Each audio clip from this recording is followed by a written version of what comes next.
I can do for her. He said the only thing I can think of is she's never had children. Joel She's been Osteen. barren her whole life. And I said, go get her. I want to speak to her. The lady came to the doorway. Elisha said, by this time next year, you're going to be holding a son in your arms. She nearly passed out. That was her dream. She said, sir, please don't lie to me like that. You know my husband is an old man. Even though she thought it was too good to be true, even though she couldn't believe, a year later, she gave birth to a healthy son. I can imagine that bed she built for the prophet. Now her little baby was in that bed. That extra room she added to take care of the man of God, she never dreamed one day her own child would be using that room. When you give to take care of God's work, when you're generous with your tithes and offerings, like this lady, God will always take care of you. You cannot give God something without Him giving you more back in return. This lady didn't need anything. She was blessed, happy, but God won't allow you to just be a giver. When you give, it will come back to you. Good measure, pressed down, running over. This lady had already accepted that she couldn't have children. It was too late. She had missed her window of opportunity. But God is not limited by the natural. He's a supernatural God. He can make things happen out of season. It may look like you could never have a baby, never accomplish a dream, never get out of debt. God is saying to you what He said to her. By this time next year, you're going to see things happen that you never dreamed would happen. The medical report may not look good, but God can do what medicine cannot do. By this time next year, you could be cancer-free. You've been single a long time. Get ready. By this time next year, you could be happily married.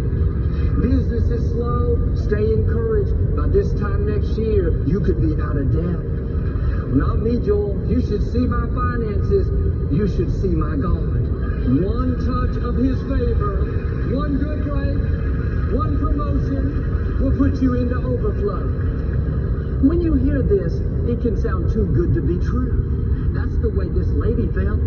She said, in effect, Elisha, don't get my hopes up. You know I've dreamed of having a baby. Her mind told her that it wasn't going to happen, but down in her spirit, something whispered, this is for you. Receive it. Your baby is on the way. Your mind will tell you all the reasons why you won't get well, how you can't get out of debt, especially in a year. You kidding, it's going to take you 30 years. Your mind may say no, but if you'll listen down in your spirit, you will hear that still small voice saying, yes, it is on the way. I talked to a lady that had a child born prematurely. Her son spent the first year of his life in the hospital. She has insurance, but it didn't cover the full amount. The part she owed was $3 million. She was grateful that her son was alive, but she's a school teacher. It looked like she would be paying on that debt her whole life. Just recently, she received a letter from the hospital. The board of directors said, we have decided to forgive your $3 million debt. Not only that, they refunded several years worth of payments that she had already made. But if that lady would have heard this message before she received the letter, she would have thought, Joel, you have the wrong person. Me be out of debt in a year, that's not possible. But if she were here today, she would tell you, God can do the impossible. Just because you don't see a way doesn't mean God doesn't have a way. It's because He's going to do it out of the ordinary, unusual. You didn't see it coming. Now, our part is to do like the lady in the scripture. Be a giver. Have a generous spirit. When you're always being a blessing, God will make sure that you're always blessed. And I don't mean just with material things. God can give you what money cannot buy. This lady in the scripture, she had wealth, influence. She knew the right people, but she didn't have children. God said to her, in effect, I'm going to give you something that you can't buy. Here's a sign. God can bring you a divine connection, somebody in your life to love. You can't buy that. God can give you peace in your mind where you can lay down at night and sleep well. You can't purchase that. Perhaps you're fighting an illness. Every report says it's permanent. Just learn to live with it. Receive this into your spirit. By this time next year, you're going to be healthy, whole, back on your feet, enjoying life. Well, Joel, how could that be possible? The medical report says there's no way. There's another report. God says He is restoring health back into you. He said the number of your days He will fulfill. Heard a story about a 12-year-old girl. She had a rare form of incurable cancer. Instead of going to school, playing with her friends, she spent her days in the hospital, very sick. Didn't look like she would make it much longer. These researchers received approval to use an experimental drug. They'd never tried it on people. She took the treatment. After 2 months, the cancer started to shrink. 6 months later, she was able to go back to school. Today, at 14, against all odds, she is cancer-free. But if you would have told this young lady in the hospital with terminal cancer that by this time next year, you're going to be back at school, no cancer, full of energy, enjoying life, she could have thought, it's not possible. It's never happened with this type of cancer. But God has the final say. And what you think is permanent. Your marriage is too far gone. You've had the addiction so long, you could never break it, never get well, never meet the right person. God is saying, by this time next year, it's going to happen. Dreams that look like they'll take a lifetime to accomplish, get ready, it's going to happen sooner than you think. Things are about to fall into place. The right people are going to find you. Good breaks are going to track you down. You wouldn't be hearing this if God wasn't about to do something amazing, something out of the ordinary. When we were trying to find property to build a new sanctuary, the doors kept closing. Everything fell through. I didn't see any more options. I didn't think we could keep growing. We looked like we were stuck. We didn't have any more room. If you would have told me back then, when I was so discouraged, that by this time next year, we would have a building already built on the main freeway, one of the most recognized buildings in the city, the Compact Center, I would have thought, there's no way. How could that happen? That was so far out of my thinking. But even though I couldn't fathom it, it didn't mean it didn't happen. Here we are today. What am I saying? Some of these things, you may not be able to see it yet. It seems so far out, so unlikely. But our God is so great, that doesn't mean it's going to keep Him from doing it. Because you honor Him. Like this lady in the scripture, God is not only going to do more than you can imagine, but it's going to happen sooner than you think. It is not going to take your whole lifetime to accomplish the dream God put in your heart. By this time next year, you're going to be amazed at where you are. If you would have told me when I was 22 years old and single, playing baseball every night, never really dated anyone, that by that time next year, I would be engaged to a beautiful, talented, fun, hot, fine, good-looking girl named Victoria, I wouldn't have believed it. But that didn't stop God from doing it. 31 years later, we're still married, and I'm still just as good-looking. I mean, she's still just as good-looking, but God has some of these by this time next year lined up for you. Where you're going to look back and say, wow, I never dreamed I'd have this position. Never dreamed my children would be doing this great. Never dreamed I could build that orphanage. Get ready for God to show out in your life. Growing up, we knew this very successful businessman. He built his company into this global brand that was known all over the world. His name was the company's name. He was very well respected and influential. But later in life, The economy went down and his business slowed. After years of being successful and seeing blessings, it looked like he would end his life having to close his business with his reputation tarnished. He was in his late 80s and owed millions of dollars in debt. Didn't look like there was any way he could pay it. At his lowest moment, when it looked so impossible, he didn't think it'd ever work out, he received a phone call out of the blue. This man said, "We'd like to purchase your company.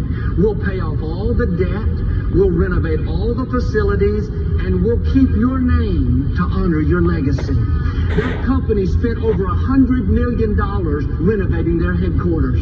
Today, that business is thriving more than ever.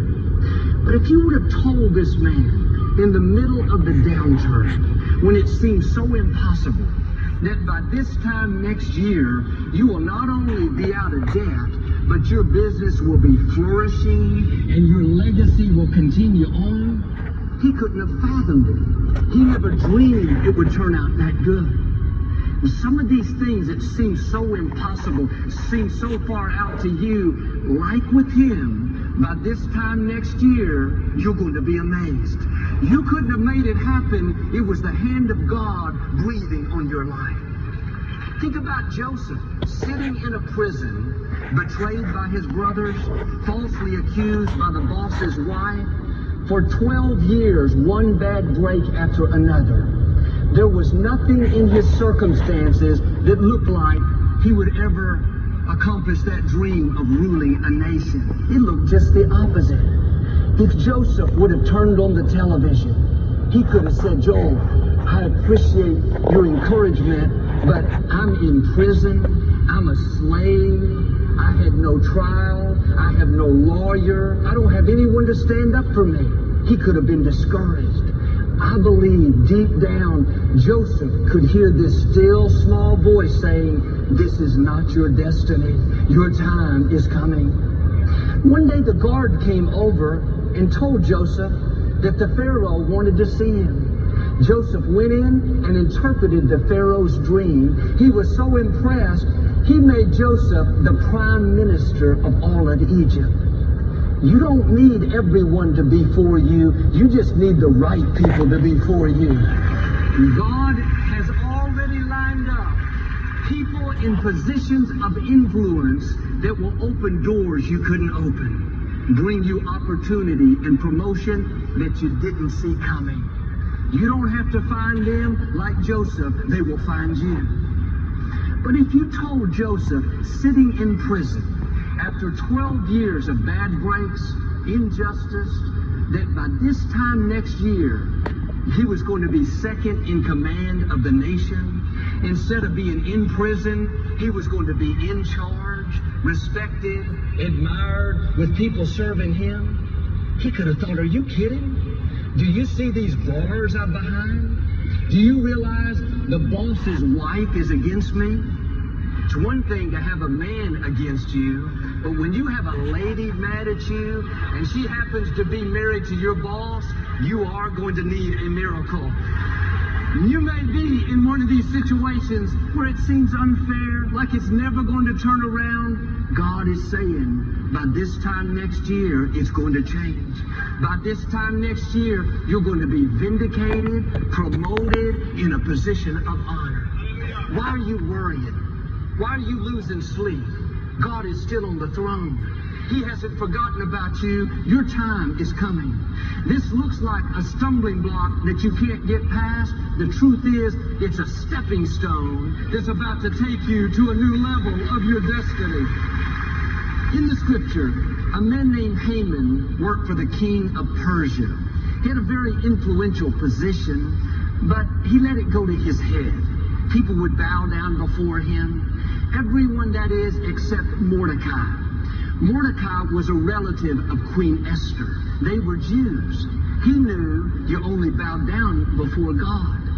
This made Haman so upset that he went to the king and said, "There's this group of people that don't obey your commands. They're troublemakers and they need to be killed."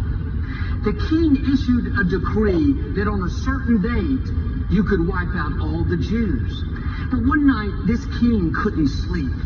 He asked his assistant to bring him one of the books that had the city's history recorded in it. The assistant randomly grabbed a book and gave it to the king. The king opened to a random page and started reading.